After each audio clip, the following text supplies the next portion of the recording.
And welcome back to another episode of Pokemon Knowledge. Now, for everybody out there who watched this first attempt at this stream, I'm sorry, those 36 people or whoever were in there. I just had some internet issues, but hopefully we got those fixed up. I just reset the router.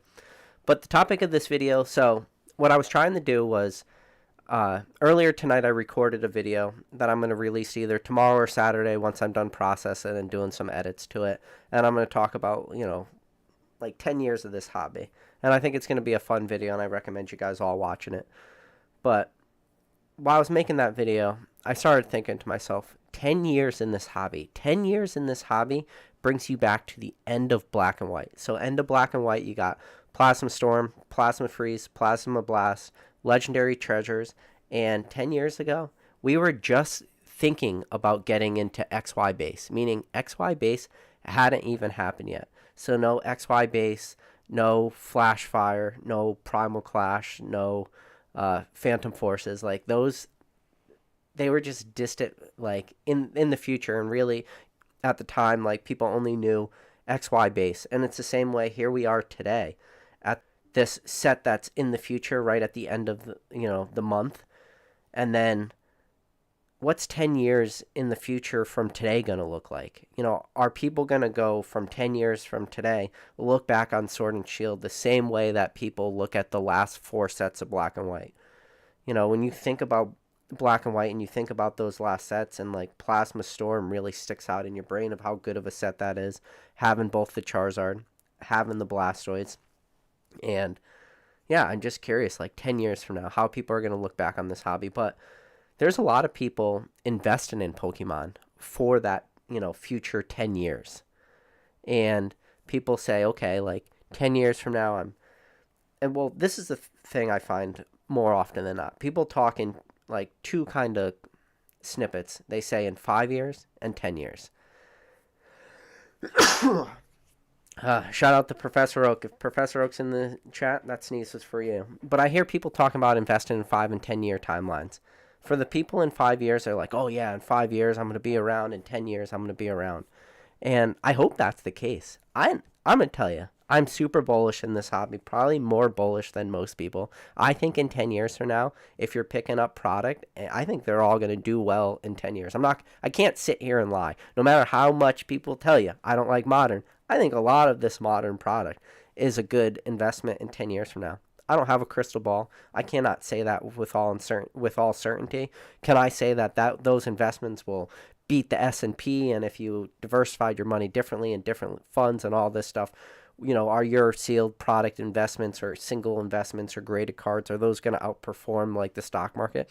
Hell if I know. I'm not even going to like go out on a limb and try to guess. All I could tell you is I think Pokemon's going to do good in 10 years. Take that for what it's worth. And go look at my collection, see where I'm putting my money, see what I really think. I think a lot of people are, skirt the line. And I think we skirt the line for the one reason only is we don't really know. But I think our actions sometimes speak louder than our words. And I think sometimes people, it's hard for them to like separate those two things, actions versus words, where our actions, yes, they show one thing, but I think our actions show one thing because our risk tolerance, work for us, and our risk tolerances might not work for other people. But I think a lot of people in this chat right now, I think a lot of these people are heavily invested in Pokemon in the future, 5-10 years from now. But the crazy thing is when you think back on 10 years ago, how many people were really in this hobby? Especially people watching this video, people watching it real time, people watching this video after the fact. How many of these people were in this hobby 10 years ago? I don't think that number is very large, sorry. I'd say the majority, this video might get between 1,000 to 2,000 views when it's all said and done before eventually it just burns out and nobody's watching anymore. Out of that, between 1 and 2,000 people, I would say the percentages of people that were in this hobby 10 years ago were maybe less than 5%, which is crazy to think about when you think about that.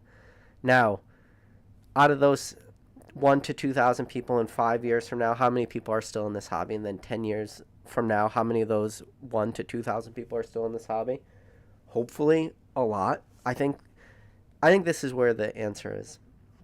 Last pack Magikarp, appreciate the super chat. He said, I'll be watching you in 10 years. I appreciate that last pack Magikarp. But yeah, I want you guys to think about this. So I just told you that the people watching this video, the 1,000, the 2,000 viewers, 10 years ago, I told you I only believed that 5% of the people watching my videos were really collecting Pokemon then. Now, this is the thing. I'm not saying people were, passionate about Pokemon or had like some deep, passion for it.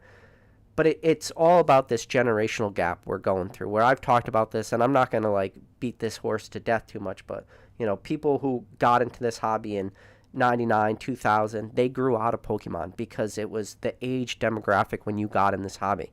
And the reason why you left this hobby is probably the same as 99% of the people in this hobby is you literally just grew out of it. And Pokemon stopped being cool, but it is cool today. So that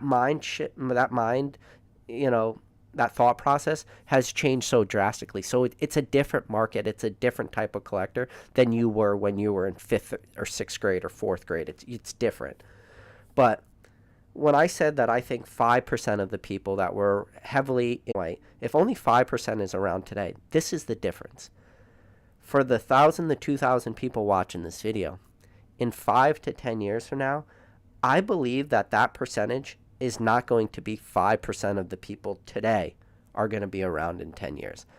I wouldn't be surprised if the amount of people around this hobby in some form, whether it's one way or another, is greater than 50%, which maybe, yeah, 50%, I would say, is a number that I believe. Now, are people going to be as heavily involved in Pokemon as they are right now today, where they're speculating on every single set, every single tweet, every single card, every single new product, are they going to be that engaged? I don't know. But I do believe that it's going to be like 50% of the people are going to be engaged in this hobby in some way or another. So that means if you had 50%, that means if you had somebody standing to the right of you and somebody standing to the left of you, like one of those people is going to stay and one of those people will probably go. Now, that might sound inherently bad, where people are like, oh, PK only thinks 50% of the people are going to stick around. Yeah, but this is the caveat. Well, I think maybe only 50% of the people watching this video, that 1 to 2,000 people are going to be around. I think the amount of people joining the hobby in that 10-year timeline far out surpasses the people leaving, if that makes sense. So for every one person leaving, we can definitely see that person being replaced 1-to-1 or potentially greater, 2-to-1, 3-to-1. I think that is where like the longevity and the future of this hobby really kicks in. And I think one of the best parts of that, and when you talk about the future, are the people that were just like you or just like me. It took me a while to get back into Pokemon. It took, for me to get back in Pokemon, took like a huge major life-changing event, which was me working in the oil fields, living in a man camp, working throughout the day. But when I was home, I was literally home alone in my room watching TV on my Sony Vaio's computer. Yes, that's how far back we're going. My Sony Vaio computer, like searching eBay and getting back into Pokemon. And that was like my backstory. And all that was I just happened to go through quarantine when I got back into Pokemon a couple years before everybody else went through quarantine. But it still took a major catalyst for me to get back into Pokemon. And then obviously 2020 and the shutdowns and everything that happened, that was just exponential, and it gave everybody their own moment, just like I had when I was working in the man camp, by myself, sitting in my room, literally doing nothing. Everybody just happened to run through that same event. Now, this is the difference too. It's because of that group that I think like helps lead this hobby into the future, but I think it's those other groups, just like you were around in 99 or 2000. I think it's that new group that was around in who had their passion for the Nintendo sets, or that other generation that their passion was in Diamond and Pearl, or that other generation Heart Gold, Soul Silver, or the Platinums, or the Black and Whites. That's why this like timeline is going to potentially grow, because as time goes by, people are going to mature into this hobby. And I know that might sound ridiculous when I just use the words mature into Pokemon, because for most people, you think like that's almost like a digression where Pokemon is a kid's game. So how do you mature into Pokemon? And I'll tell you right now, if you're deep down the rabbit hole, if you're watching this channel, if you're watching a lot of these like Pokemon investment channels, you have matured into this hobby. Like that's what it boils down to. So you're looking at this hobby at a very different, you know, way than most people do. And I think anytime you get this deep into it, but what's 10 years from now look like when you think about it? What does 10 years of Pokemon collecting and investing look like? Well, one, I'll tell you, some of the people's collections I've seen recently, some of like the holds people are doing are crazy. Like the amount of money some people spent in this hobby in such a very small window of time, still to this day, kind of make my head spin. Kind of like the movie Exorcist with like the girl that's possessed where her head's spinning around. Like that's how I feel sometimes when I'm watching the way people's collections are just growing at like insane paces. Do I believe that people can keep up that sort of buying pressure like on an individual basis? I don't think so, but I think the greater whole of it moving forward will still be strong. I just don't think people could be doing the purchases they're doing. But that's where I could be wrong too. You know, I think about like a lot of this modern stuff, a lot of these modern sets, like the amount of buying pressure and the amount of demand that's right there at release. You'd have to be a blind man to not be able to see it. And even then, if you were a blind man, you would still be at least able to hear it. Like, you look at Crown Zenith, sold out. Scarlet and Violet, man. I'm looking at Scarlet and Violet. I told you guys what I paid for my booster boxes. $115. That was the best price I could find. Some people got them for a little bit cheaper. I know a lot of people I talked to, like very few people were able to pick up for less than 110. Some people I heard like 105, but 105 gets super close to like distribution price, so I wasn't even able to get close to that. I know like Rattle had kept putting up PSA Pikachu. I think PSA Pikachu had their booster boxes for like 120. If you guys watch Pokemon TCG drops on Twitter, he always is posting like the cheapest booster boxes. I saw a couple that were cheap. I think the cheapest Football Pete had his on was during his eBay live stream. That I think he had him down to 115 too. But then immediately after that live stream was over, he creeped his booster boxes up to like the 129.99. So it's only for like, I don't know, I think it was like a 12 or 15 hour window he had those booster boxes at 115. But seeing the amount of pre-orders for those booster boxes, it's like, people are going hard at Scarlet and Violet. People went hard at Crown Zenith. Even Silver Tempest. People went pretty hard at it. You know, I think a lot of these products are going to be super dependent in the future, at least in the near term, on reprints and stuff, and it's just going to be a matter of catching the waves. This is going to be the thing. Eventually, some product in this hobby, whether it's Scarlet and Violet booster boxes, whether it's Silver Tempest, whether it's Lost Origins or Astral Radiance, listen, I don't know which set's going to get reprinted. One set will get reprinted, but that's not a bad thing. So, and the reason why I say that's not a bad thing, it's the same way as when Chill and Rain booster boxes got reprinted. Same way that Fusion Strike booster boxes got reprinted. Battle Styles booster boxes, yeah, they're still relatively low, but I'm going to give you a hot take right now. I think Battle Styles booster boxes are undervalued right now. You heard it here. Take it, put that in your pipe, smoke it for all I care. I'm telling you, if you could pick up Battle Styles booster boxes at $95, very recently, rarecandy.com had Battle Styles booster boxes for $80. That was like within the last 3 months. They had Battle Styles booster boxes at $80.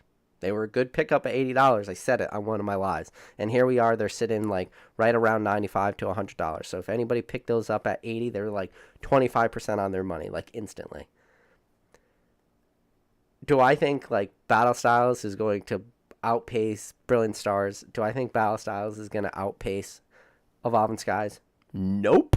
Not even a little bit. But do I think it's still going to be a strong set? Yeah. You know, for what it is. And the only reason I say that is because I just think there's so much negativity. And you got to start really doing your best to look at where like people are the most negative, and then look at their negativity and look if that negativity is a rational negativity. Does that make sense? Like, and the reason why I say irrational negativity is just compare sets. And I know sometimes people don't want to do that. They don't want to compare the actual true meat and bones of what is in a set. And I think because a lot of that just comes down to supply. But supply is a fickle thing. Supply is not a permanent thing. Supply is a temporary thing. And I think the problem with a booster box like Battle Styles is the supply is just so high for that. But when you look at Rebel Clash, when you look at a Darkness Ablaze, Vivid Voltage, maybe not so much. You still got the Rainbow Chunk and Chill. You still got the Mason Rares.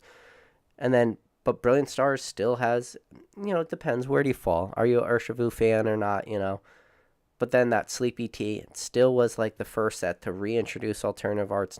What you consider alternative arts is neither here nor there. I mean, there's a lot of sets that have alternative arts in Sun and Moon. I think of like a couple of those alternative arts. Like the last set of Sun and Moon has one of my favorite alternative art cards. It's the Blastoise and Piplup. It's the one where Piplup's on his shoulder. It's like a green background. I think like those are kind of the same as alternative arts, but it just really depends on where you look at them. But then there's some really like, it's going to be funny. I'm going to be very curious where a lot of these alternative arts land. I think we're in a weird timeline where, for the most part, I think a lot of people agree that booster box prices are going to increase. But at what point and a lot of people think booster boxes prices will increase into inevitability, meaning they never kind of get super low and the prices continue to go up. But where is their mindset when it comes to the raw singles in that card? Because can you realistically have a lot of these super modern booster boxes have sticker prices of $1,000 for a booster box, but the expected EV be very similar to like Emergent Powers type $100? Not with the amount of supply. I think when you look at a super like cheap set for the cards versus the booster boxes, like the reason why a set like Emergent Powers can be so expensive is because of that sealed product, like collector. I mean, nobody's buying Emergent Powers to crack that booster box and open packs. Everybody's buying that as a sealed product play. So it's inherently different. Where a lot of this modern stuff, when you're talking about people sitting on it and sitting back on a lot of this product, it's not a rarity factor of how rare that booster box is. That's not what's pumping up prices today. That's what's pumping up prices of those old sets, but not the same. It's just like when you look at a Rebel Clash. I don't think that the Rebel Clash booster box is inherently like 100% tied to just the rarity of that booster box itself. I think there is a way more price, or way more needs to be looked at the cards inside of it. It's hard to say that too because Rebel Clash is just such a mediocre set, depending on where you fall. Some people tell me Rebel Clash is a really good set. If I had to take it or leave it, I'm leaving Rebel Clash. Same thing with Sword and Shield base. Take it or leave it, leave it. Darkness Ablaze, leave it. Vivid Voltage, take it. Battle Styles, take it. Chill and Rain, take it. Fusion Strike, definitely take it. I think the problem is when you get to these later Sun and Moon sets and the question becomes take it or leave it, you're definitely taking away way more of these sets. And because you're not as disappointed. And I think a lot of that has to do with just character rare subsets, stuff like this. And I think stuff like that will carry these sets into the future. But if you believe in the sealed product, at least for ultra modern, you got to believe in the singles a little bit. So what does that mean 10 years from now for a lot of these singles? I think, one, we're starting to see some of these alternative art singles go up. But overall, I do believe with pull rates and stuff that some of these singles are super undervalued. And in fact, I've been making plays on a very small handful of just modern alternative art singles, especially in the raw prices, and just grading and flipping them. I know a lot of people don't like me showing cards on my channel because they say that I'm just like showing off or whatever. But like, that's the alternative art. It's not a fan favorite. It's a freaking Skunk Tank V. How hard it is to pull this card. I spent $10 on this. $10 for a modern alternative art V. And I looked at this and I said, what's my downside risk on a Skunk Tank V? That this is a clean card. It's a modern card. I'm going to have between an 80 to 100% gem mint rate, 80% gem mint 10 rate. I'm going to grade that card. I've already looked it over. It's going to hit the 10. $10, $15 graded, $25 for a modern alternative art V. That's what I'll be all in on. What's the future on that? What's the set like that it's around? Well, it's in a pretty freaking popular set. It's in a set that's really going up crazy amounts of money in price. And then I start to look at these really higher end alternative art cards. And like I talked about it, you can look at the Sun and Moon block, and I do believe that the Sun and Moon block are those real early ones. But then you look at like Team Up, and you look at the Latios and Latias and what that's doing. I call it like the Lovers card because they make the heart and stuff. But then I look at like, okay, what are your two best performance sets of modern? So modern being Sword and Shield. What are your two best performance sets? It's pretty easy. It's Evolving Skies, and what's holding that set above all other is a Moonbryon. The hype that is around the Moonbryon is too strong. There's no killing that hype. I'm just telling you right now. Sorry. Listen, I would love to sit here and tell you that we could kill the hype that is the Moonbryon, but I feel like we're just too late. I think the only thing that could keep Moonbryon prices low relatively is reprints, or just a lot of those cards eventually hit the market way more than we're seeing hit right now, because even with greater than 5,000 of those cards graded in just PSA 10 alone, not including Beckett labels, not including CGC, just looking at the PSA 10 pop report, still a $1,000 card. The demand that's in there to keep 5,000 of those cards at 1,000, even if it hits $6,000-$7,000, even if we do see retraces, like what is it going to take to bring that PSA 10 down to like $400-$300? I think we're just too far removed, meaning the supply would have to be way too large of a number to pull that price down that low, $300-$400. I think it's just kind of too late on that. But what's the second best set of modern? And that second best set of Sword and Shield, that second best set is Brilliant Stars, which ironically, Brilliant Stars is my favorite set of modern. It's a set that I, kind of speculated the most on, with the exception of Chill and Rain. But Chill and Rain, I speculated on it for different reason. I speculated on Chill and Rain because of price points, where Brilliant Stars, I more speculated on the actual set itself, meaning Chill and Rain, I speculated on booster box prices.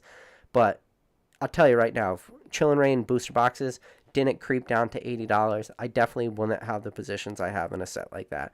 But when I speculated on battle styles, what I looked at is, I looked at the cards that were in it.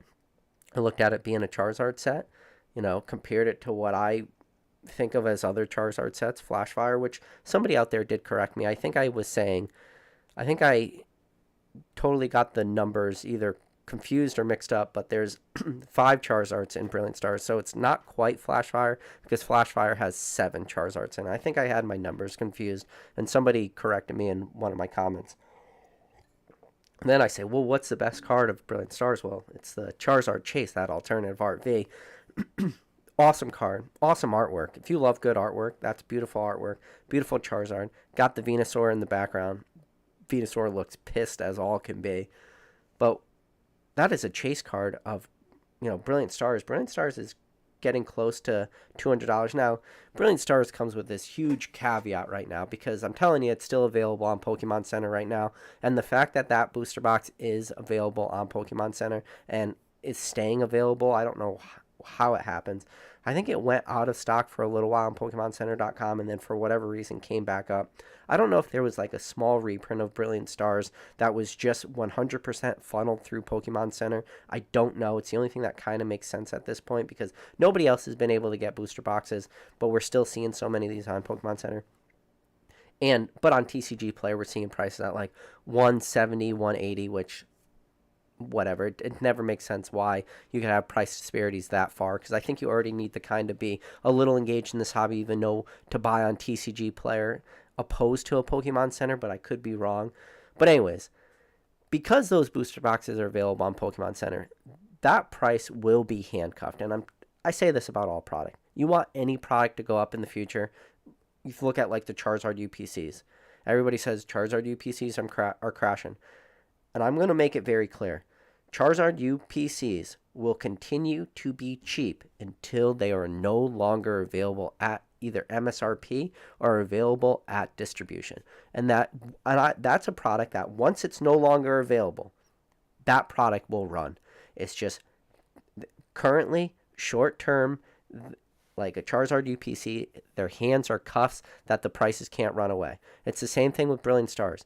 Because that thing is available on PokemonCenter.com right now, it will not be able to run away in the near term. What it does in the future, assuming we don't get reprints of Brilliant Stars, which I'm not really speculating hard on reprints of Brilliant Stars. I think it's kind of unlikely. For me, that's a booster box I can see could run away. And if that happens, if that booster box runs away, well, does the best card in that set, a Charizard V Altart, does that get left behind? My answer to that would be no. I would say that I think that maybe that there are some ultra modern singles that are maybe inherently undervalued for what other ultra, like big alternative arts are doing when I look at that Moonbreon. I don't know. Do you think that there are more Moonbreon collectors than there are Charizards? It's hard to say. I would say leaning towards no. But that Moonbreon is a force all in itself. And it's a force to be, reckoned with.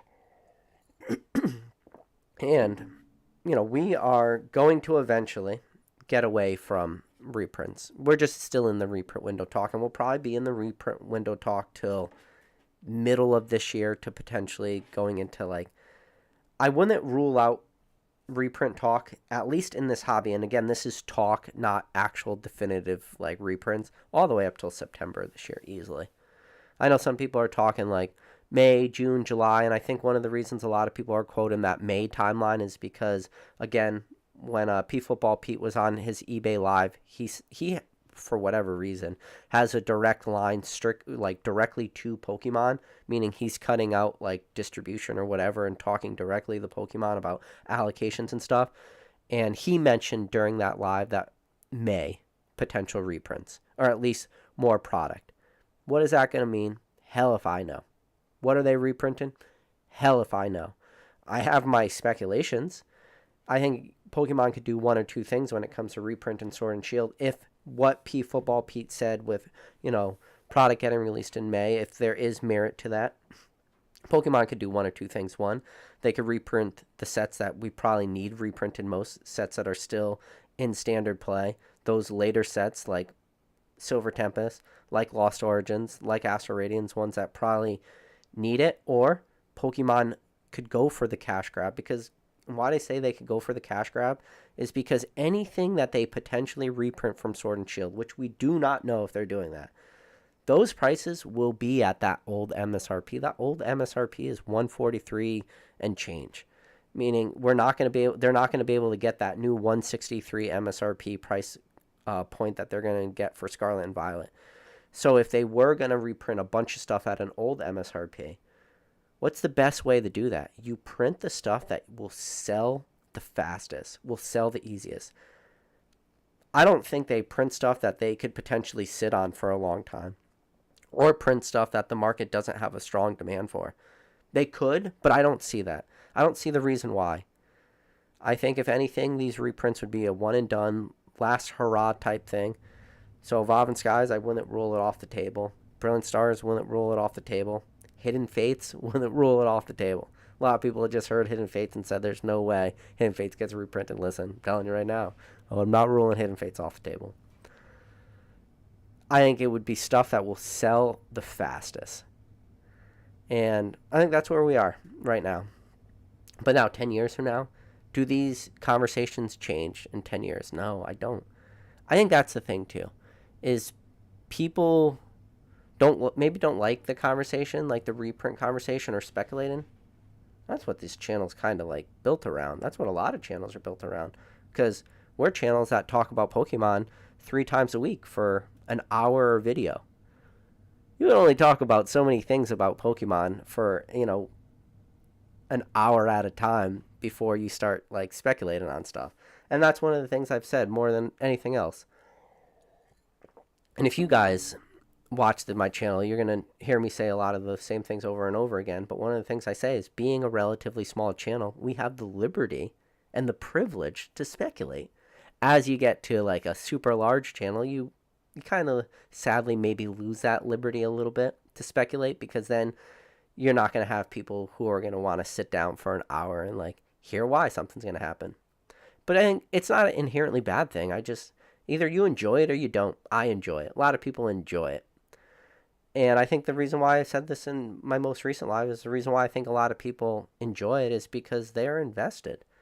And, you know, you can say, oh, I enjoy modern and I'm a Pokemon investor, but there's somebody out there, I'm sure, that exists that they didn't buy any modern product except for just Evolving Skies. Meaning they didn't diversify. They don't have one of every single Sword and Shield booster box. They don't have a case of every single Pokemon Center ETB. They don't have Charizard UPCs. They don't have Crown Zenith.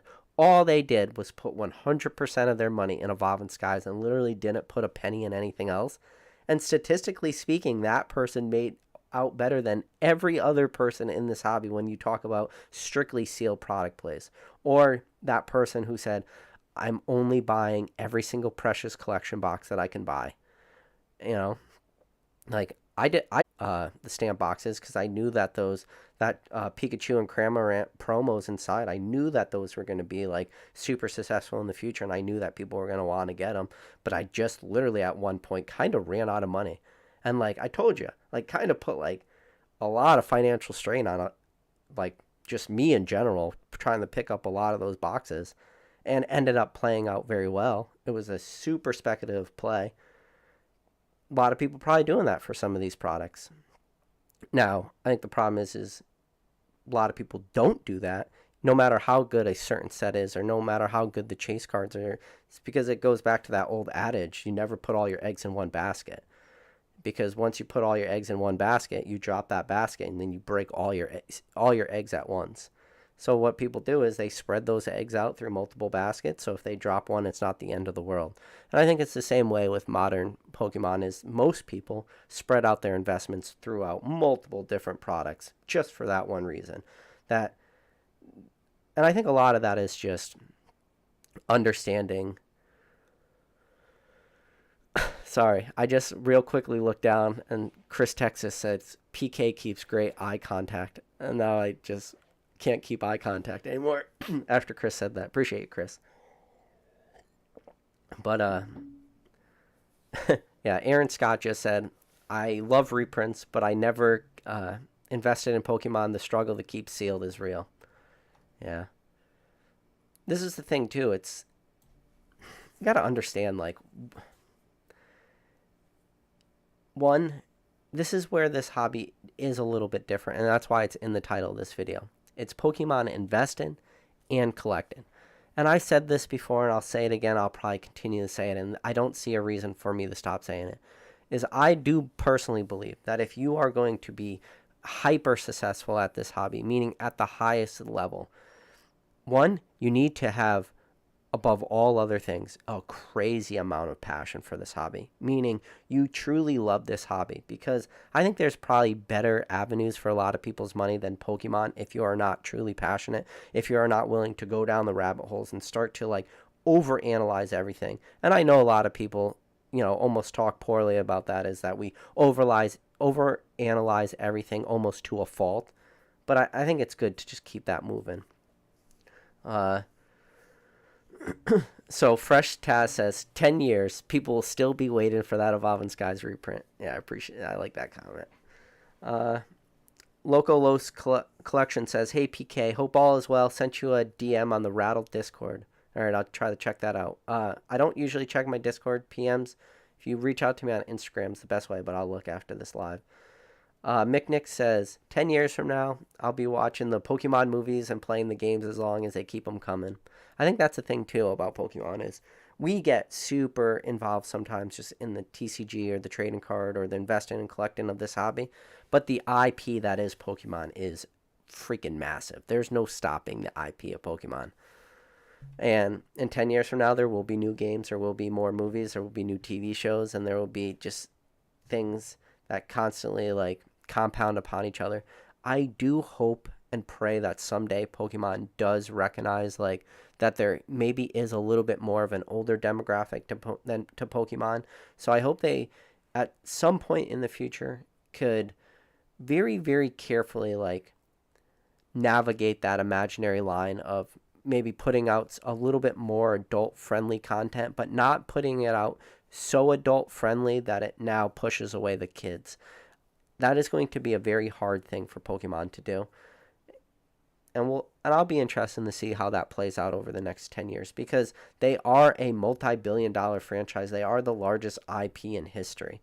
If they are that large of an IP, they need to understand where their customer base is, and I think that their customer base at this point, this late in the game, which we are now 25 years into this hobby, their demographic and their player base and their collector base and in everybody, it's multi-generational and it spans, from the 5-year-old to the 55-year-old. There's such a large area in between that it's going to be super hard for them to navigate that. But I will be interested to see how that plays out, especially over like the next 10 years. Let's see. Son of a Merc said, I'll be here. My kid's behind them. Yep. Trapper says, I was watching Dan from Catch 'em All Collectibles. He says, not a good investment, but he's over here flipping cards like pancakes.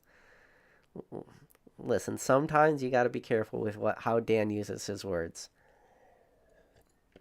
Dan might say he doesn't look at Pokemon as being an investment, but I will tell you right now, for the man, Mr. Dan Catch 'em All Collectibles out there, for the same man who says he does not think Pokemon is a investment, this is the same man who turned down an offer of $90K for his #1 trophy from Rusty. And from a lot of people that do look at Pokemon as investment, including myself, there was a lot of people thought that that was a absolutely crazy thing to do, to turn down an offer of $90K for a #1 Pikachu, especially taking into account that that man is not a investor. There's only one reason he held on to that card. He believed that card was an investment, whether he tells you that or not. So do as Dan says, not as he does sometimes. So Dan skirts that imaginary line of collector investor. And, I think Dan does a pretty good job of talking about some of the cards he has and, how he only has a few cards that are part of his personal collection. Listen, Dan has a Charizard graded in a PSA 9 that he pulled on my stream during that crazy mega live we had. The podcast series I have with Rattle and Ryan, it was just a mega live, you name it, they were in there, like just a ton of different content creators. And during that live, he opened up that base set Charizard, graded a 9, super clean. I wish Dan would crack that card out and regrade it. That's one of those things where I don't see the downside risk to cracking that card and regrading it. The only downside is, for whatever reason, while he cracks that, he damages it. But how clean that card is, I think that is definitely a regrade candidate. And the worst case scenario that happens is he cracks it, regrades it, and just gets a 9 again. That's how strong that card is. It's like worst case scenario. For that card, that grade of a 9, that was a worst case scenario for Dan. But yeah, he's definitely a collector, and whether he says it or not, you don't go full time if you don't believe in Pokemon. I think Dan has that internal debate and that internal struggle, and I do it all the time. Like when we talk about stuff, there's an internal debate that goes on. And Fresh Tats has a great comment. He says, PK debated himself, who would win? I don't know. I think there'd just be a fight at the end of the day. What is that saying they say? It's okay when you have voices in your brain. It's just not okay when those voices start arguing with each other. So,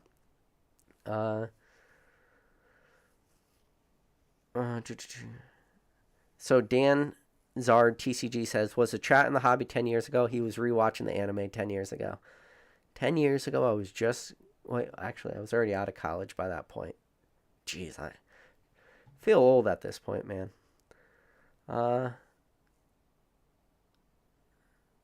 Let's see. Mason Berry said in 10 years, he's hyped for Gen 13. Yeah, that's, Gen 13. Would that be Gen 13? We're going into Gen 9 now. So 9, 10, 11. We'd only be at like 11. I don't think we would make it all the way to Gen 13 because when you go back, oh wait, no, yeah, because you'll go back 10 years ago. That brings you to 2013, and so that brings end of black and white, like I mentioned earlier, and then XY came out February 2014. So 2014, so you got XY, Sun and Moon, Sword and Shield. That's only 3 gens in 10 years. So I think it would probably be the same. So yeah, we would go from Gen 8, 9, 10, 11. We'd be at Gen 11 Mason. But still, I'm hyped for Gen 11 in 10 years from now. Oh, I guess in 10 years from now, we'll be getting into Gen 12. Wow, we're getting into really stupid semantics right now. Let me pull myself back from this this conversation. Eddie Brock's KY said, Mason, that first box yesterday was crazy. Yeah, so Mason Berry opened up 2 Scarlet and Violet booster boxes on one of his streams, and he had some pretty crazy hits. I think I saw in one of the Discord chats, Mason said he had 13 hits in the first box and 10 hits in the second, but solid hits. Scarlet and Violet is a solid set. Mason said, PK is bullish, yeah. Sometimes bullish to a fault. And this is the thing, when you're bullish to a fault, you're always right until you're wrong. And that is my biggest fear in this hobby, is that I will be right until I eventually am wrong, and it's just a matter of how wrong are you, especially when it comes to like modern stuff. Do we get a repeat of 2001 to 2016 timeline? Do we get a reprint of that entire?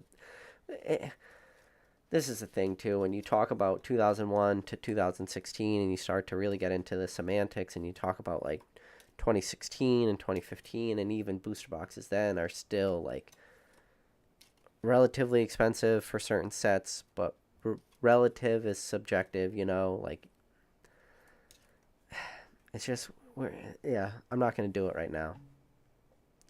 So Steve C said, PK, finally catching you live. Got back into the hobby with Zach, Gemmint, Pokemon, and Rusty TCA back in 2010 with a base unlimited and opened through Heart Gold, Soul Silver, and early XY booster boxes.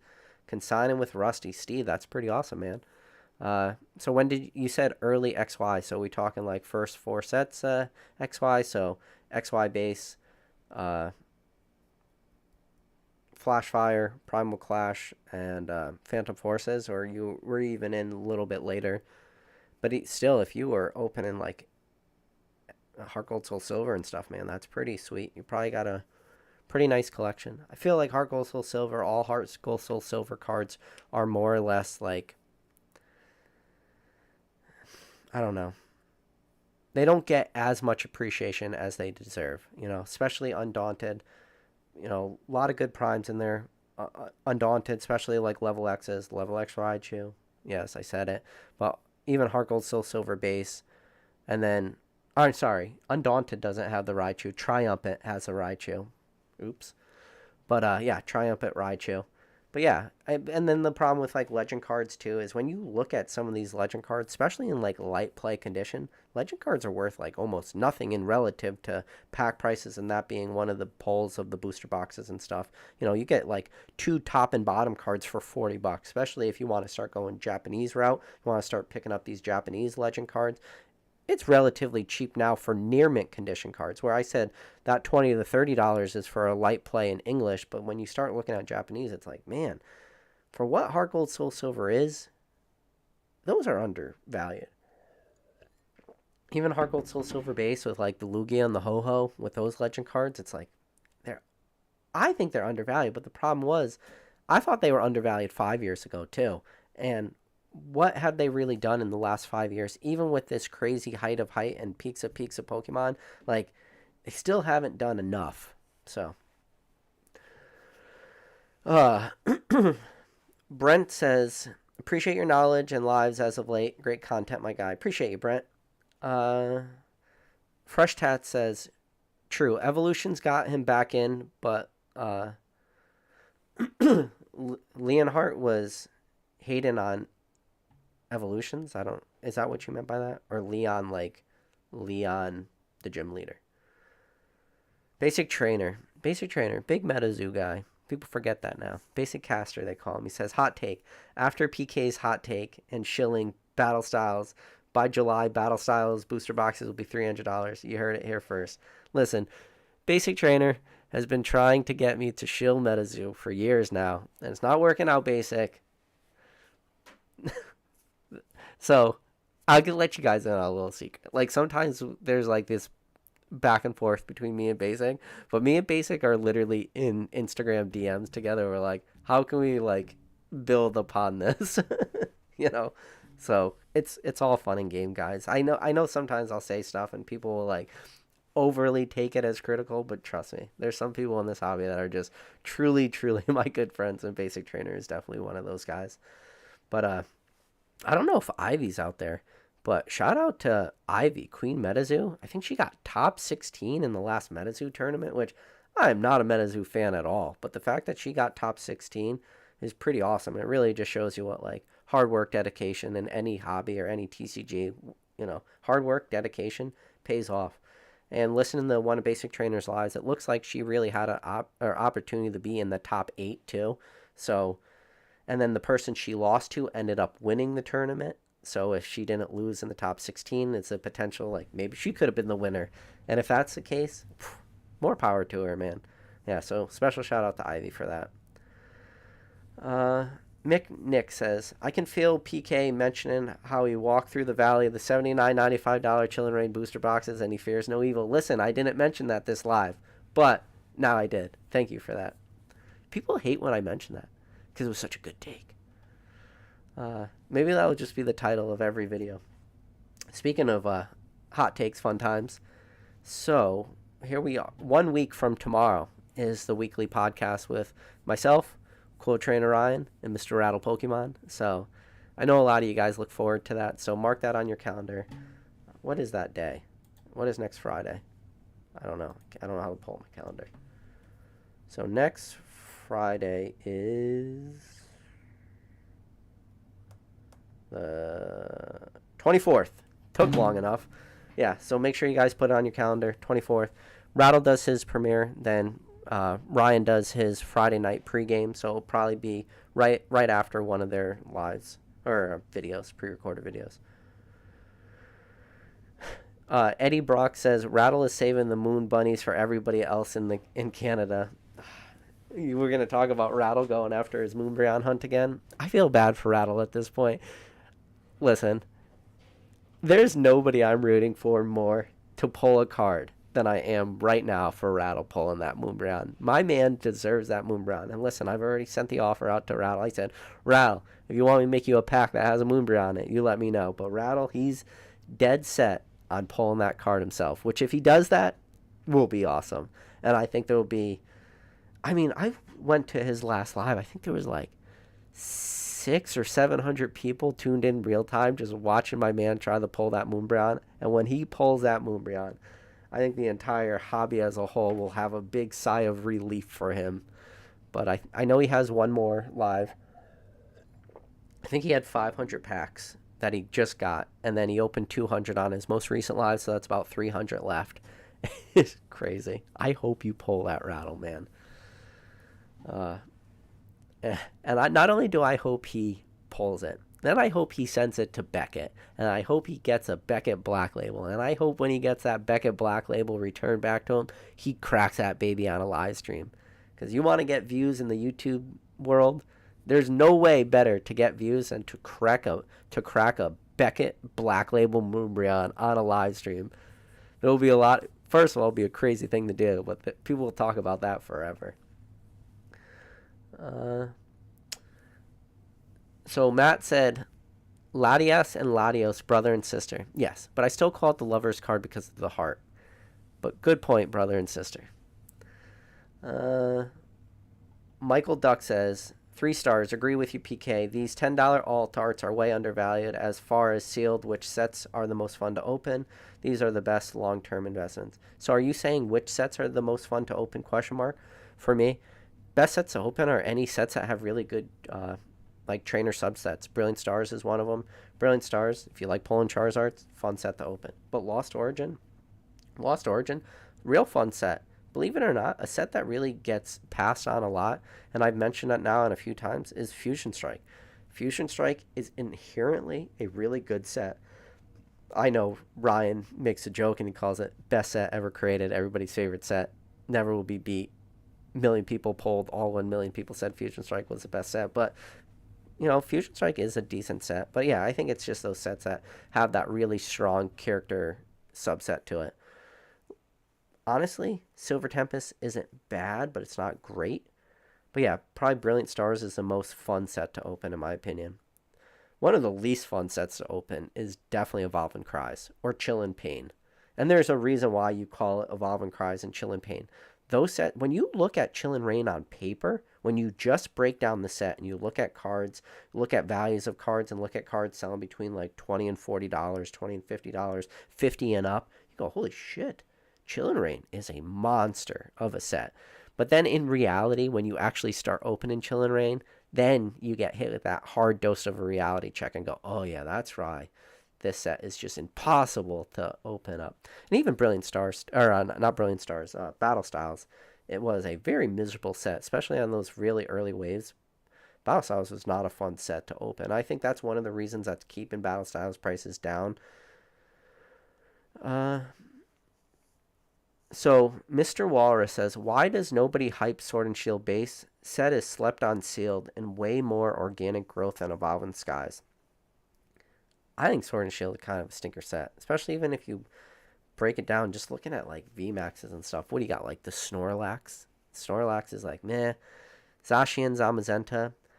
I think the problem with Zacian, Zamazenta is, like those premium collection ETBs really hurt like the value of those full art cards because you kind of got a very similar type feel card in those Zacian and Zamazenta premium collection boxes. And then there was that actual Sword and Shield ultra premium collection, which they ended up just turning into two products with those two different individual ETBs. And then I think that's just a problem is for legendary Pokemons, either you love legendaries or you could take them or leave them. And I have a feeling with just however it worked out with Zacian and Zamazenta, it was just a lot of like, instead of taking it, a lot of people just left it. And I think that is one of the reasons that Sword and Shield was not great. But I think the problem too is, what did Sword and Shield follow up after? Think about the 4 sets before Sword and Shield. The 4 sets before Sword and Shield, you got Team Up, Unbroken Bonds, Unified Minds, Cosmic Eclipse. So you got Team Up with all those awesome Team Up Pokemon. Unbroken Bonds, you still have a Charizard chase to it. Unified Minds, Mewtwo and Mew, 2 huge fan favorite Pokemon. And then Cosmic Eclipse have introduction of character rare cards with like, the Red's Pikachu, but more importantly, Cosmic Eclipse, when you start to look at all the chase cards of Cosmic Eclipse, it is a stacked set of 236 cards just for the base set alone. One of the biggest sets Pokemon had ever made up to that point, but just the amount of cards, the amount of hits in Cosmic Eclipse was just amazing. And I think that is one of the reasons that Sword and Shield kind of is a little lackluster. And then Sword and Shield did have that, and then even kind of before that you could look at like what was the specialty set around that time of Sword and Shield base. Well, the specialty set around that time was still Hidden Fates, and Hidden Fates also was a great set, especially because Hidden Fates was such a strong Gen 1er type set, brought a lot of people back into the hobby, still had that big Charizard chase to it, still had all those Gen 1 Pokemon to it. So I think that is one of the reasons that people just don't talk about Sword and Shield enough. And I don't think it's really slept on. I just think it's like a meh type set. So Rock Sandy says he doesn't get how people pay 180 for Brilliant Stars booster boxes on TCG Player, but not on Pokemon Center. Yeah, it's crazy. Doesn't make sense. Eddie Brox says base sets is mids. Yeah, well, when you think about it, so Scarlet and Violet did a good job. I mean, starting to see, I think real early on we were nervous with Scarlet and Violet, but I think that was the simple reason we were nervous is because Pokemon actually did a relatively good job of not leaking out every single card before we even knew what was in Scarlet and Violet. So I think people were a little hesitant, but Scarlet and Violet ended up being pretty good. But yeah, you start going back a little bit and you look at Sword and Shield base, Zacian, Zamazenta, meh. Go back before that, XY base, 2 full arts in it, the Blastoise, the Venusaur, meh. Go back a little bit, go to black and white. Well, again, people hate me showing cards, but okay. Black and white base was okay. At least it introduced full art cards. Black and white base, super slept on. Secret rare, that secret rare Pikachu, you heard it here first. The secret rare Pikachu in black and white base is heavily, heavily slept on, seeing how expensive black and white base is now. But then, with the exception of black and white base, then it starts getting a little bit better. Now, how you like to lump in like that platinum timeline, like if you like to consider platinum base like a standalone set, like platinum base is still an okay, has a lot of good fun cards to it. I actually really enjoy the like secret rares in that set, like all the reprints. And then rewind a little bit earlier, when you look at Heart and Gold Soul Silver base, Heart Gold Soul Silver base was easily an awesome set. Introduced primes, like I mentioned earlier in this video, the Lugia, Ho-Ho, and then the last 2 cards in that set is you got the Gyarados, like the Shining Gyarados is in there, same like that Gyarados from the Lake of Rage, like that red Gyarados. I think it's like number 123 out of 124, and then that secret rare is, call it the 1 card. It's like the Alpha 1. It has, that's the only secret rare, or the 1 of 2 secret rares in that set. But yeah, so Heart Gold Soul Silver base is good. And then, yeah, rewind earlier to that Diamond and Pearl. It's like, meh. All right, talking way too much about base sets now. But then there is always that one true original base set, Unlimited base from 99, Wizard of the Coast. Nothing beats Unlimited base. All those Gen 1 boys just said yes. Michael Duck, nice name, says, market psychology is so weird. No one wants things when they are cheap, Charizard UPCs, Shining Fates, but everybody wants this absurdly expensive Evolving Skies, any evolution alt art. Yeah, I think that's just the hobby as a whole. I hope someday that, this is my thing, when things get overvalued, my wish and my goal is that I'm already trying to have acquired my positions in things before the prices get to the crazy levels. And then when the prices get to the crazy levels, that's just when I pivot where my like buying pressure goes. And there comes, and this is a thing that people need to understand, at different price points, I am a buyer in things, I am a seller in things. And then at some price points, I'm a hardcore buyer, you know? So, and no, I'm not going to mention a certain Chill and Rain video again. Anybody thought I was going to mention that title, I'm not going to do it again. Greg said they're already printing Crown Zenith for the next 2 years. Slow release. Makes sense. Is Crown Zenith going to get surpassed by the 151 set? The greatest set Pokemon has ever created, the 151 set that I cannot name you one card in the set. Yes, we can name the 151 Pokemon, but I cannot name you an actual card in the set. What does it look like? No clue. But 151 set already surpasses Crown Zenith. Just like Crown Zenith already surpassed Pokemon Go. Pokemon Go was a shitty set. Didn't really surpass anything. But then you look at Shining Fates right at release. Shining Fates, super hype, super in demand. Shining Fates ETBs at one point were selling between 120 and 130. I know some people out there think that's crazy, but Shining Fates coming off the heels of Champion's Path. Champion Path was super in demand for a while. Problem with Champion's Path, pretty lackluster set with the exception of those 2 Charizards. And then what did Champion's Path come off the heels of? Champion's Path came off the heels of Hidden Fates. Hidden Fates being absolutely monster set. Hidden Fates coming off the heels of Shining Legends. Shining Legends, depending on how you like to take Shining Legends. What did Shining Legends come off the heel of? Shining Legend came off the heels of Dragon Majesty. Dragon Majesty, some people love Dragon Majesty, some people hate Dragon Majesty. I personally enjoy Dragon Majesty. Sadly, I like a lot of the promos. One of the big promos that sticks out is probably from the Super Premium Collection box. Dragon Majesty, one of the absolute OG best playmats that come in a product. That Super Premium Collection, Dragon Majesty playmat, awesome. What did Dragon Majesty kind of come off the heels of, which not really, was like Dragon Vault, But what was Dragon Vault? Dragon Vault wasn't like a true premium product. Like, that's where it starts getting obscured. And like, even in Dragon Vault, it was only 5 card packs. You weren't picking them up as ETBs. Dragon Vault was, you could get them in blister form. And then, like, sadly, in Dragon Vault, like, one of the best promos was from that blister, was that Rayquaza artwork. So Dragon Vault isn't really strong. And then if you kind of look at a comparable before Dragon Vault, and then you get to like Double Crisis, and then you look at Double Crisis and what Double Crisis was, well, then Double Crisis has some really expensive cards in it though. So it's interesting. Like, you go back in time and you start to just break down all these specialty sets, and you get further down, and I don't know. It's interesting. I think it's a valid conversation. You need to talk about every single one of these sets because, and I always say this, if you don't learn from the past, you're never really going to understand the future. And you need to look at all these sets and go, and this is how you do it. You just break it down. You go back in time a little bit until, eventually you get to just the beginning. You need to know the beginning in order to understand the end, in my opinion. So Aaron Scott says, I personally think ton of sealed products sit in warehouses. Maybe, but why aren't they selling it, Aaron?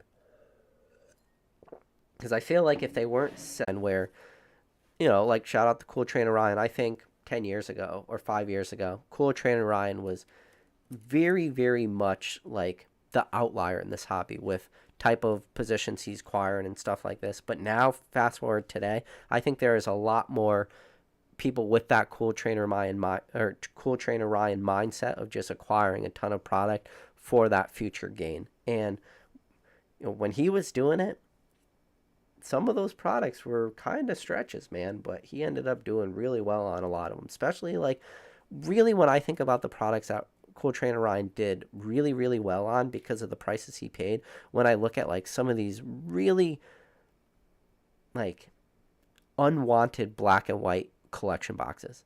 A lot of collection boxes that had those crappy packs in it, your black and white bases, your emergent powers. And then you would have like one or two good, maybe it had like a Dark Explorers pack in it. Maybe it had that Dragon's Exalted pack in it. Maybe, like one of these more decent sets, but he picked up a ton of, and then, yeah, maybe if you had, Plasma Storm, but Plasma Freeze, Plasma Blast, Legendary treasures, people like that now, but rewind a couple years ago, nobody freaking wanted a legendary collection. And then, start to rewind to what he was really acquiring positions in, and you start to say, well, like, at the time, he was picking up Call Legend packs on fire sale. Like, nobody wanted Call Legends pack. Call Legends being that very weird standalone set that came right before Black and White. It was like, you could pick up Call Legend packs all day. Nobody wanted it. The only thing is, he wanted it. He, for whatever reason, whatever neurons and whatever were firing in Cool Trainer Ryan's mind, like, made him believe in all these plays. And all those plays ended up working out fantastic for him. And then, yeah, people know, like, the big booster box he has, like, all the vintage stuff. But the things that he really did so well on was, like, super low priced black and white diamond and pearl stuff. Look at like a mysterious treasure packs like this, sets that were not wanted by anyone. Ryan was the one picking up just, I'm not going to say pallets, but just every single collection box that just had mysterious treasures and all these unwanted sets, and just acquiring these. And then, even like, it's crazy, like when you think about like Great Encounters too, or even it's funny when you try to look back on it and say like, all these poorer sets in there, but like realistically, what are they today versus what they were then? And then, yeah, you still have some of your good diamond and pearl sets, like Secret Wonders and stuff was always kind of a fan favorite set, but, and then maybe Stormfront too, because Stormfront still had your secret rares with the Charmander and the Charmeleon and the Charizard. But realistically, it's hard to equate it to like the feelings about sets like that then versus feelings about sets like that to today, because everybody just instantly looks at those as being expensive, instantly looks at those as being in demand, instantly looks at those as being rare. And I think that word rare defines why those things are such an exception, because people look at them as rare today. But at the time when he was buying those, they were inherently not rare. Like I mentioned, those Call of Legends, you could pick those freaking packs up on Amazon and rip them all day long. They weren't rare. People only ever want stuff in this hobby when they cannot buy it anymore. That's it. It's not a secret. So, Fat Belly Collect says PK is so big he doesn't read chat anymore. I just read your chat saying I don't read chat anymore. Fat Belly Gengar, I'm just late to the chat. That's the only issue. Oh no, I skipped to the bottom. Let's see. I gotta scroll back up. I'm just gonna go to some arbitrary point. Mason Berry said, Fat Belly collects. Read chat. Dude barely stops to take a breath. Guys, do me a favor. Hit that like button. Don't be like Mason Berry. And don't hit that like button. Mason doesn't hit the like button. Let's see. Yeah, so Kevin Clare, I think he's talking about like a Pokemon type movie, or he's saying a live action could kill it. Yeah, that would be pretty cool. I guess Detective Pikachu is kind of like a live action movie. It's just, it kind of missed its mark a little bit. I actually enjoyed it though. Having Ryan Reynolds as like the voice of Pikachu, I don't know. Roy said, yeah, so Roy said, PK, could you tell me what collecting category would you buy if you gave me $2,000 vintage singles or modern sealed? What's the timeline? If you're like, hey PK, I'm giving you $2,000 and in a year from now I need you to turn this $2,000 into the most possible money you can turn it into, then I'm going to go vintage singles. I'm going to take that $2,000. I'm going to source all those singles, especially raw. I'm going to spend a ton of time sourcing this stuff. I'm going to grade them myself, and I'm going to sell them. $2,000 in modern sealed, I might be super lucky and double that. And that might sound crazy to people. Be like, doubling your money is not good. And that would actually be really great for modern. If you bought a booster box at $100 and it made to $200, or what you bought something at $140, it made it to $280 in a year. That is actually relatively hard to do, to double stuff in a year, but we've seen it happen recently. So who knows if that's what the market will do in a year, that it will still double again. But that's the thing. If you gave me $2,000 and you gave me a timeline of a year, I'm going vintage singles all day. And if you gave me a timeline of 5 years, I personally would probably go like half and half at that point. $1,000 in the modern singles or sealed, and then also $1,000 in vintage and flipping, because if you want to make that money grow, I got to be turning and burning that $2,000. I can't just have it sit in stagnant. Even if that's unrealized too, I want more realized stuff. I need it moving. Cadle says PK wants that Vaporeon adult friendly content. If you guys don't know, go to the Rattle Discord and ask, and do me a favor. If you guys aren't, first of all, in the Rattle Discord, there's a link in the description of this video. It's the very top link. It's a link to the Rattle Discord. Highly recommend you guys join that. But if you want to know why Vaporeon is adult content, go in the Rattle Discord, tell them PK sent you, and say, why is the Vaporeon adult content? And somebody will forward you that video. Fat Belly says, need a thick Charizard or a thick Misty. They want to show us Skyla's legs, but they can't. Oh my god, we're about to get canceled. Now we already have thick Chansey #1 waifu. Troy said, PK, what do you think is the best way to liquidate Pokemon investments? eBay fees getting old, but I don't know if there's a better option if you don't have a storefront. Best way? I mean, there's a couple ways. What are you trying to do? You want to, like, not pay the eBay fees? eBay fees, like 13% plus shipping. How are you selling stuff? Best way to liquidate is, I don't know what your question's asking, because best way to liquidate any Pokemon product, penny auctions. Start it at a penny, it's probably going to sell. And it's probably going to sell close to market value if it's something super modern that market's really like played out. If it's super niche stuff, it might go super high, might go super low. You're going to have to make that decision on your own. Now, if you want to like try to stay away from fees, you can do like the Craigslist route. You can do the Facebook Marketplace. You could get into some of these Facebook groups and stuff. The only problem is you are now take a little bit of that risk factor meeting up in person. If you're starting to deal with super high dollar amount stuff, it gets scary. You know, I've heard of people recently just selling cards and getting fake money, meaning people paid them for their cards with fake money. I like to think that if somebody gave me a fake 100 or 50, that I would be able to easily identify that as being fake money. But I've heard of this happening relatively recently on just Facebook Marketplace, being people being scammed with fake money. So it's hard to say. Uh, but then, yeah, if you want to like go, eBay is probably your best route, man. Um, but yeah, sometimes it's just hard. You can't escape those eBay fees. What those eBay fees give you versus the amount of eyes that it gives you, it's for me personally, it's worth it. Um, Mason Berry said for a base set, Scarlet Violet has enough fresh with it to be a lot of fun. Yeah, I think I agree with you. Uh, yeah, somebody said join the Rattle PK and Pokey Chloe Discord. Yeah, it's like a listen. It's not my Discord. It's Rattle's Discord.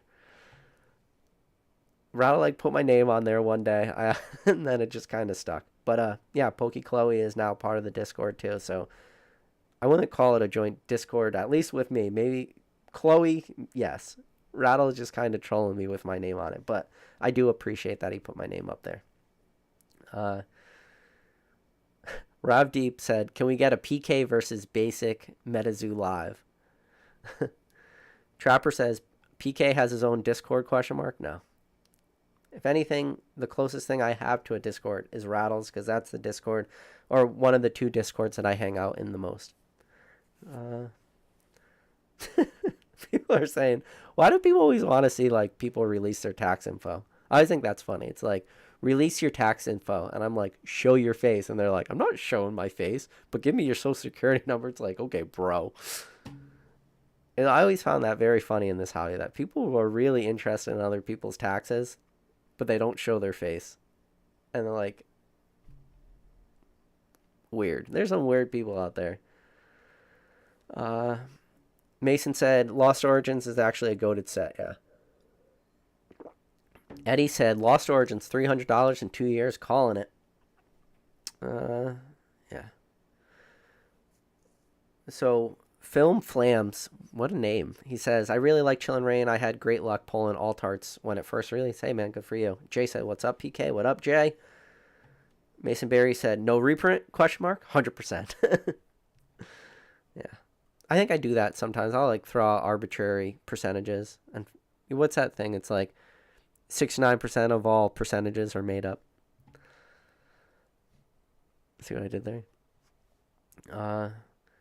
Dave said, what's going on with Lost Origins right now? I know everything is going up, but Lost Origin is in one right now. Lost Origin's strong set, man. Problem with Lost Origins is there's still supply. You just got to wait. The market will eat this supply up eventually. And Lost Origins just falls within that weird uncertainty window of reprints. And eventually we will move out of this window of uncertainty. When we move out of that May, when we move out of that June, July, August, September, a year or two, none of these Sword and Shield sets are getting reprinted in 2 years from now, in my opinion. This is just my opinion. Take it for what it's worth. So I think that's just a problem. But when some of these sets don't get printed again, like there's some sets that they want to run, but they just can't. And then same thing with like Lost Origins. Lost Origin, you go on PokemonCenter.com right now and pick it up for $143. There's a lot of booster boxes you can pick up on PokemonCenter.com right now for $143. And I already mentioned it earlier. I'm just going to say it again. If it is available on PokemonCenter.com at $143, the booster box price cannot run away in the near term. You need those booster boxes to no longer readily be available, at least on a mass distribution level like Pokemon Center is. They cannot be available for these things to truly run. But when that happens, that is the catalyst of catalysts. And I will tell you, Evolving Skies being $350, getting close to $400, If that booster box still to this day was available on Pokemon Center, and no matter how many people did buyouts, no matter how many people bought cases upon cases upon cases of that of Evolving Skies on Pokemon Center, if for whatever reason Pokemon Center was able to keep those booster boxes in stock from the day it released to today, with just printers in the background, just printing that stuff nonstop, Evolving Skies would not be an expensive booster box if it was still readily available on PokemonCenter.com. Just like every single PokemonCenter.com exclusive ETB, they only can ever be expensive when they are no longer available. That's why I like Pokemon Center exclusive ETBs. People will point to some, and then I'll just have to show them on the website. It's still on the website. These things cannot run if they're readily available. So that's the problem with some of this product is just being handcuffed by like current supply. When that supply is gone, things are running, in my opinion. Because right now I'm just seeing the demand in the hobby is just too strong to not allow this stuff to run. And listen, I saw what it looks like when low performing, I'm not calling Lost Origins a low performance set, but I've seen what happens when supply is not there for low performing sets. 2 sets from 2 different timelines that stick out above all other, from Sun and Moon, Crimson Invasion, sticks out above all others. That booster box set between $80, $90, $100, well, $100 to you in a stretch, but for a long time, and it took supply of everything else to be eaten up for Crimson Invasion booster boxes to finally run. Same thing with Steam Siege. Steam Siege took a long time. Steam Siege being the second to last set of XY. You got Steam Siege, and then Evolutions is your last set of XY. That took Steam Siege a very, very long time for those booster boxes to finally run. And when eventually supply was eaten up, and not only is it supply eaten up, now Steam Siege wasn't the product of those booster boxes being available at PokemonCenter.com. What kept Steam Siege booster boxes back for so long is those booster boxes were available at distribution. That is also a caveat you need to bring into the equation. What's also not just available at PokemonCenter.com, but what is also available at distribution. And Steam Siege was an example of something that was available at distribution for a very long time. Same thing with Evolutions. Evolutions, one of the reasons that product stayed low so long was because it stayed readily available at distribution. I'll tell you what, if there was somebody out there who had $1 million or $2 million and could have bought out all Evolving Skies from every single distribution center way earlier than those buyouts started happening, because people really only started buying out Evolutions truly, truly hard at the very end. You hear people talk about this all the time, is when, distribution reached out to a lot of these people and said, hey, they're not printing Evolving Skies, or not Evolving Skies, Evolutions. We're not printing, Pokemon's not printing Evolutions anymore. What we have, that's all we have. Do you want some cases or not? And then that was when people did their last big push. And I think it's, Nick Old School Pokemon talks about this all the time. Right before he left on his ship job, he picked up like 10 cases. So 10 cases is 60 booster boxes right before he left. And while he was gone on that ship, those cases just inherently increased in value because we saw what Evolutions did. But I'm telling you, Evolutions was handcuffed because of it being readily available at distribution. How I personally feel about Evolutions is neither here nor there. I don't like Evolutions. I shouldn't say I don't like it. I was just very burned out by Evolutions. By the time everybody else started to want it, it was a set that I wasn't interested in open. It wasn't an investable set, in my opinion. It was a boring set. But I understand it, like why that price ran, but I also understand why it took so long for that to run. Yeah. Local Los Collection said, sorry for the Moonbryon talk. Thoughts on the Black Label being legit sold and not bought by the seller for sure? He said Rattle will hit the Moonbryon on pack 2,484 due. Yeah, I don't know what the exact number pack he's on. He should have ended on a more even number so we could have easily referenced it. Let's see. Mason Berry says, PK, you shill. I think we all shill a little bit, Mason. I think it would be impossible to talk about Pokemon the way I talk about Pokemon and not be shilling something. Because I've already mentioned this. If you listen to these lives long enough, if you listen to these chats long enough, there's like 1,000 hours of content on my channel. Probably greater than 1,000. 1,000 hours, if you did 1,000 divided by 24, that's like 41 and changed. Am I doing that math in my head right? 1,000 divided by 24. 1,000 divided by 24. It's 41.66. Look at that. I still got a little bit of intelligence left. It's just really, really getting bad in my head. But yeah, that's 41 days. Assuming you sat in front of your computer for 41 days, that's 24 hours a day, nonstop with the clock just going around in circles, and you just stared at the screen. I'd be talking for 41 days straight. There's a lot of content out there on this channel. So yes, eventually you will understand the things I'm buying, my mindset, and my place. And then eventually I will be shilling if you watch enough of this content, especially if you make it an hour and 20 minutes into a live of one guy talking to a camera. Yes. We got Mr. Cam in the chat. Cam, I sent you a consignment to the Z&G Emporium. You should have got it. You either got it in the mail today or maybe you'll get it tomorrow. It's you're gonna love it. Cam's gonna love it. Cam, if you're out there talking to you, Cam, you're gonna love what's inside of it. James is not gonna love it, but you, Cam, you will appreciate it. You will love it. And if you guys are curious what that is, I recommend you tuning into when Cam and Z&G, they do their openings for like what their consignments are.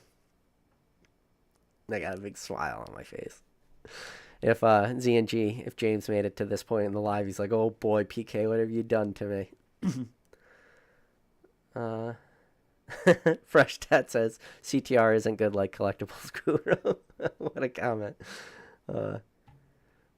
So Pokey Dollar Mart said, PK, price point is key, but I really see Chillin' Rain as the generation's fossil. First appearance legendary bird trio with fantastic artworks. I mean, you have full art legendaries in black and white. So, or when you say first appearance legendary bird trio, I'm guessing you're talking about Sword and Shield. So, okay. I mean, yeah, I like it. Yeah. Fossil's different too, because Fossil still has a Dragonite, it still has the Aerodactyl. It's has a Raichu, obviously. Fossil has a Raichu. It's still a strong set. Moltres, Articuno, the Zapdos. I don't know. Do you think the legendary birds carry Fossil, though? I wouldn't say that they carry Fossil. When I think of Fossil and I think of the big hits in Fossil, the Gengar pops out as being like...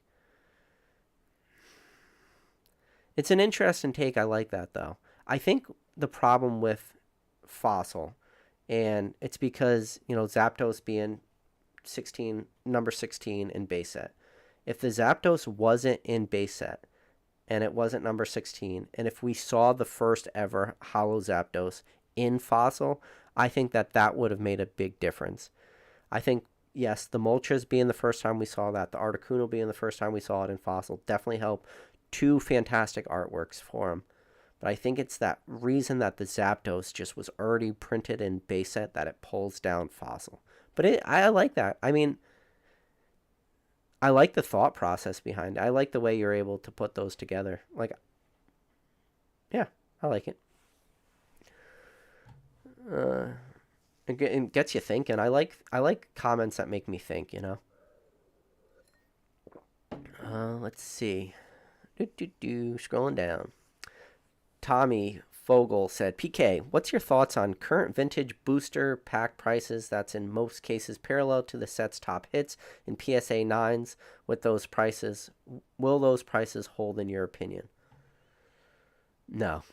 I think there are a lot of sets, a lot of pack prices, especially on vintage, that are potentially undervalued for what they are. We would have to do pack by pack, set by set type thing in order to truly get into that conversation, where I think that there is some examples where the pack price is inherently undervalued because of the chases. I think those are harder to find, opposed to the opposite, where the chases are super undervalued in comparison to the pack prices. So I think there's both. Hey, yo, Mikey said eBay fees are worth it for the eyes and protection in his opinion. Yeah. I mean, that eBay seller and buyer protection on both ends of the spectrum, like, you just have so much protection there. It is really worth it. Um, Chiptune TCG said, do you think AI will be the new gig for collectors on grading cards? No. People love tens. AI will not be able to give tens. Therefore, people will never like AI. If AI gave tens, people would like it. There is a too strong of a mindset in this community about loving tens and liking tens. Mr. Mime is French says, you could always head to the closest Collecticon and sell the entire collection there. You could also do that. Cam says, haha, people want to know how James does his taxes. When I was on your live stream, interesting subject in the Pokemon community. It isn't. It's like, can we, I could care less how people do their taxes. Like, it doesn't bother me at all.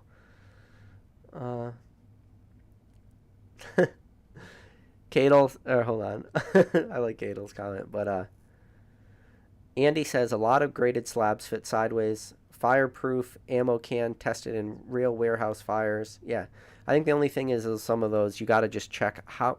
While the can might be fireproof, how hot does it get inside that can? Because if that can gets hot enough and the inside is hot, even though the can itself might not melt, the plastic of those slabs may melt inside those cans. So that's just something to keep in the back of your head. Kevin Clear says Cosmic Eclipse ETB dump would shut people up about can and can't happen. LOL. Yeah, I would love a Cosmic Eclipse ETB reprint. Cadle says PK is scouting a team to buy out all the booster boxes from Pokemon Center. We're going to the moon, fellas. Yeah, that's a lot of money. Let's see. Kevin Clear says Battle Styles is a deal right now. Laughy face. I like Battle Styles.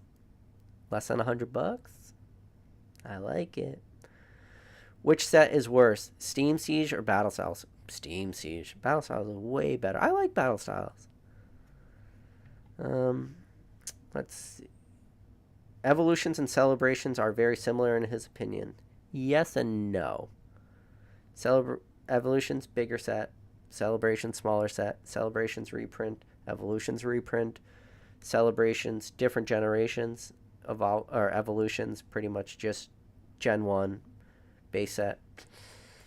I'm going to go with... They're very... Yes, you said they are very similar. I will go with that.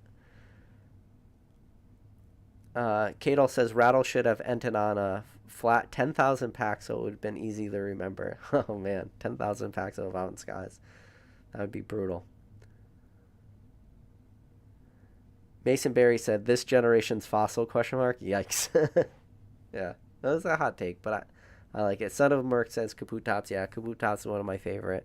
I mean, yeah. And I like the Hitmonlee too. I really like the Cigar era Hitmonlee, but I just like the Hitmonlee in general too. Fossil's overall good set. All those sets hit hard, you know? You got Gen 1. I mean, you know what Gen 1, base set, you know what base set is. But then when you talk about jungle and, you got your, the evolutions, the Flareon, Jolteon, Vaporeon, just... a lot of good sets. All right, I made it to the bottom of the chat. I did my job. Made it hour and 30 minutes into this live. I don't know how I did it. It's super late. But listen, guys, do me a favor before I sign off. You can hit that like button. I don't ask you for anything. The only thing I ever ask you for is do me 2 favors. 1, hit that like button. Number 2, if you've made it to the end of an hour and 30 minute long live and you aren't subscribed, hit that subscribe button. If you like these lives and you want to join in on the live chat and you don't always want to watch it after the fact, hit that bell notification. Hit that bell notification. When I go live, you'll get a notification on your phone. But with that said, guys, appreciate every single one of you guys. And as always, I'll catch you on the next video.